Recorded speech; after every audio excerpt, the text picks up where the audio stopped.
Hello കൂട്ടുകാരെ, എല്ലാവർക്കും സുഖമല്ലേ? അപ്പോൾ ഇന്ന് കുറച്ച് അമരക്കയും ഒരു ഉരുളക്കിഴങ്ങും പിന്നെ കുറച്ച് നിലക്കടലയും വെച്ച് ഉണ്ടാക്കാൻ പറ്റുന്ന അടിപൊളി ഒരു റെസിപ്പിയാണ് കേട്ടോ കാണിക്കുന്നത്. അപ്പോൾ ഇതെങ്ങനെ ഉണ്ടാക്കുന്നതെന്ന് കണ്ടു നോക്കാം. അതിന് മുന്നേ ചാനൽ ഇതുവരെ സബ്സ്ക്രൈബ് ചെയ്യാതെ ആരെങ്കിലും കാണുന്നുണ്ടെങ്കിലേ പ്ലീസ് ഒന്ന് സബ്സ്ക്രൈബ് ചെയ്ത് സപ്പോർട്ടോടെ ചെയ്തേക്കണേ. അപ്പോൾ ഇത് ഉണ്ടാക്കിയെടുക്കാൻ വേണ്ടിയിട്ട് ഫസ്റ്റ് നമുക്കൊരു മിക്സിയുടെ ജാറിലോട്ടെ ഒരു അരക്കപ്പിലും താഴെയായിട്ട് നിലക്കടല ചേർത്ത് കൊടുക്കുന്നുണ്ട്. ഇതിൻ്റെ തൊലിയൊന്നും കളയണമെന്നൊന്നും നിർബന്ധമില്ല കേട്ടോ. ഇനി ഇതിലേക്ക് ചേർത്ത് കൊടുക്കുന്നത് ഒരു അരക്കപ്പോളം തേങ്ങയും കൂടെ ചേർത്ത് കൊടുക്കുന്നുണ്ട്. ഇനി ഒരു പച്ചമുളകും കൂടെ നമുക്കൊന്ന് ചേർത്ത് കൊടുക്കാം. അപ്പോൾ നിങ്ങളുടെ എരിവിനനുസരിച്ച് പച്ചമുളകൊക്കെ കൂട്ടാട്ടോ. ഇനി ഇത് ദാണ്ട് ഇതുപോലെ ഒന്ന് ക്രഷ് ആക്കിയിട്ട് മാറ്റി വെക്കാം. ഇനി ഒരു പാൻ ഒന്ന് അടുപ്പത്തേക്ക് വെക്കുന്നുണ്ട്. ഇനി അതിലേക്ക് വളരെ കുറച്ച് മാത്രമേ ഓയിൽ ഞാൻ ചേർക്കുന്നുള്ളൂ. ഒരു 1.5 ടേബിൾ സ്പൂണോളം ഓയിൽ മാത്രമേ ചേർക്കുന്നുള്ളൂ കേട്ടോ. ഇനി ഈ ഓയിലൊന്ന് ചൂടായി വരുമ്പോഴേക്കും ഒരു ടീസ്പൂണൊക്കെ ചെറിയ ജീരകം ഉണ്ടല്ലോ അതൊന്ന് ഇട്ട് കൊടുക്കാം. ചെറിയ ജീരകം ഒന്ന് മൂത്ത് വരുമ്പോഴേക്കും ഒരു സവാള ഇതുപോലൊന്ന് കനം കുറച്ചരിഞ്ഞ് ചേർത്ത് കൊടുക്കുന്നുണ്ട്. അത് ജസ്റ്റ് ഒന്നങ്ങ് വഴറ്റിയെടുക്കാം. ഒരുപാട് നേരം നിറം മാറ്റേണ്ട ആവശ്യമൊന്നുമില്ല. ഒരുപാടിട്ട് വഴറ്റി ജസ്റ്റ് ഒന്നങ്ങ് വെന്ത് വന്നാൽ മാത്രം മതി. അതുവരെ ഒന്ന് വഴറ്റിയെടുക്കാം.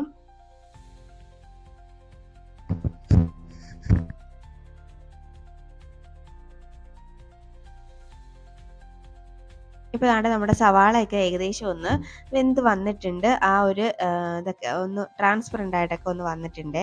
അപ്പോൾ ഈ ഒരു ടൈം വരെ ഒന്ന് വഴറ്റിയെടുത്താൽ മതി. ഇനി ഇതിലേക്ക് ഒരു ടീസ്പൂണോളം ഇഞ്ചിയും വെളുത്തുള്ളിയും ചതച്ചതാണ് കേട്ടോ ചേർത്ത് കൊടുക്കുന്നത്. അപ്പോൾ അതങ്ങോട്ട് ചേർത്ത് കൊടുക്കാം. നിങ്ങളുടെ കയ്യിൽ ഇഞ്ചി വെളുത്തുള്ളി പേസ്റ്റ് ആണെങ്കിൽ അത് ചേർത്താലും മതിയാവുമേ. ഇനി ജസ്റ്റ് ഒന്ന് ആ ഇഞ്ചി വെളുത്തുള്ളിയുടെ പച്ചമണം മാറുന്നവരെ ഒന്നങ്ങ് വഴറ്റി കൊടുക്കാം.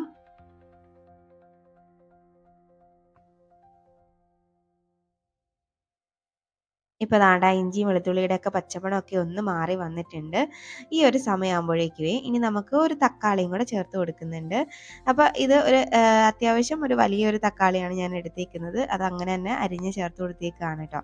അപ്പോൾ അതൊന്ന് വഴറ്റിയെടുക്കാം. തക്കാളിയൊക്കെ ഇനി ഒന്ന് വെന്ത് വരുന്നവരെയും ഒന്നങ്ങ് വഴറ്റി കൊടുക്കാം. നല്ല അടിപൊളി ടേസ്റ്റി ആയിട്ടുള്ള റെസിപ്പിയാണ് കേട്ടോ ഈ അമരക്ക അല്ലെങ്കിൽ കൊത്തമര. അത് കഴിക്കാത്തവരൊക്കെ ഇങ്ങനെയൊക്കെ ഉണ്ടാക്കി കഴിഞ്ഞാൽ കഴിക്കും കേട്ടോ. നല്ലൊരു ടേസ്റ്റി ആയിട്ടുള്ള റെസിപ്പിയാണിത്. അപ്പോൾ അതാണ്ട് നമ്മുടെ തക്കാളിയൊക്കെ ഏകദേശം ഒന്ന് വെന്ത് വന്നിട്ടുണ്ട്. അപ്പോൾ ഈ ഒരു പരുവം വരെ ആകുമ്പോഴേക്കേ ഇനി ഇതിലേക്ക് ഒരു 1/4 ടീസ്പൂണോളം മഞ്ഞൾപ്പൊടിയും 1 ടീസ്പൂണൊക്കെ നല്ല എരിവുള്ള മുളക് പൊടി ഞാൻ ചേർത്ത് കൊടുക്കുന്നുണ്ട്. ഇനി ഇതിലേക്ക് 1 ടീസ്പൂൺ കാശ്മീരി ചില്ലിയും കൂടെ ചേർത്ത് കൊടുക്കുന്നുണ്ട്. ഇനി ഇത് ഈ പൊടികളുടെ പച്ചമണം മാറുന്നവരെയും നല്ലപോലെ ഒന്നങ്ങ് വഴറ്റിയെടുക്കാം. ലോ ഫ്ലെയിമിൽ വെച്ചിട്ട് ഒന്നങ്ങ് വഴറ്റിയെടുത്താൽ മതിയാവും.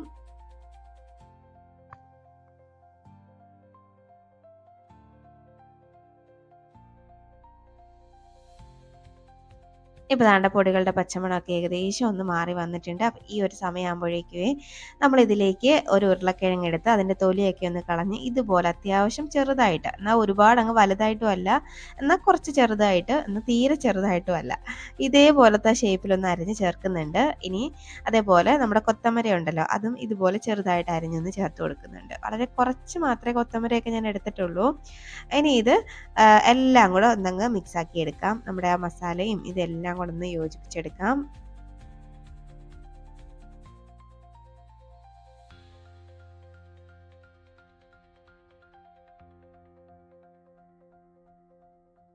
ഇതുപോലെ എല്ലാം ഒന്ന് മിക്സാക്കി എടുത്തിട്ട് ഇനി ഇതിന് ആവശ്യത്തിനുള്ള ഉപ്പ് നമുക്ക് ഈ ഒരു സമയം അങ്ങോട്ട് ഇട്ട് കൊടുക്കാം. വീണ്ടും എല്ലാം കൂടെ ഒന്നും കൂടെ അങ്ങ് മിക്സാക്കി എടുക്കാം.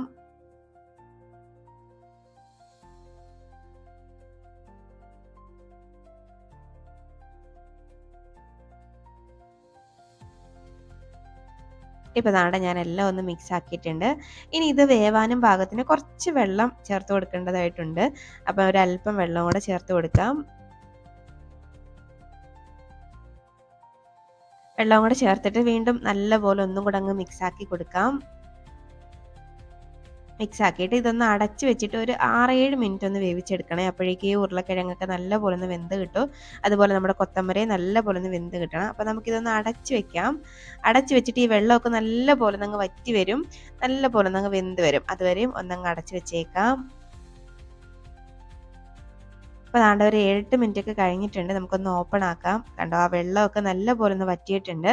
ഇടയ്ക്കൊന്ന് തുറന്നൊന്ന് ഇളക്കിയിട്ടൊക്കെ കൊടുക്കണം. ഇത് നോൺ സ്റ്റിക്ക് ആയതുകൊണ്ട് ഇടയ്ക്കൊന്ന് ഇളക്കിയിട്ടില്ലെങ്കിലും കുഴപ്പമില്ല. എന്നാലും ഇടയ്ക്കൊക്കെ ഒന്ന് ഇളക്കിയിട്ട് കൊടുത്തിട്ടുണ്ട് ഞാൻ.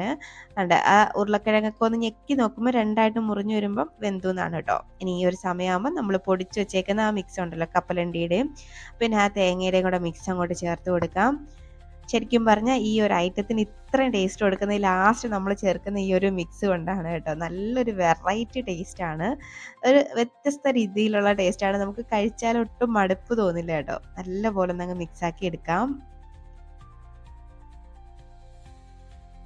അപ്പോൾ ഇതിൽ വെള്ളത്തിൻ്റെ അംശം ഉണ്ടെങ്കിൽ ഈ കൊത്തമരയൊക്കെ വെന്തതിന് ശേഷം ഒരല്പം വെള്ളത്തിൻ്റെ അംശം ഉണ്ടെങ്കിൽ ഇനി നിങ്ങൾ വെള്ളം ചേർക്കേണ്ട ആവശ്യമില്ല. ഇത് നല്ല ഡ്രൈ ആയിട്ടിരിക്കുന്നത് കൊണ്ട് ഞാൻ ആ മിക്സിയുടെ ജാറിൽ കുറച്ച് വെള്ളം ഒഴിച്ചൊന്ന് ഒന്ന് കറക്കിയിട്ട് ഇതിൽ ചേർക്കുന്നുണ്ട്. വളരെ കുറച്ച്, കാര്യം ഇത് കുറച്ച് ഡ്രൈ അല്ലാത്ത രീതിയിൽ ഒന്ന് കിട്ടണം, നമുക്ക് കുറച്ച് മോയിസ്റ്റ് ആയിട്ട് കിട്ടണം. അതുകൊണ്ട് ഞാൻ കുറച്ച് വെള്ളം ചേർത്തിട്ടുണ്ട്.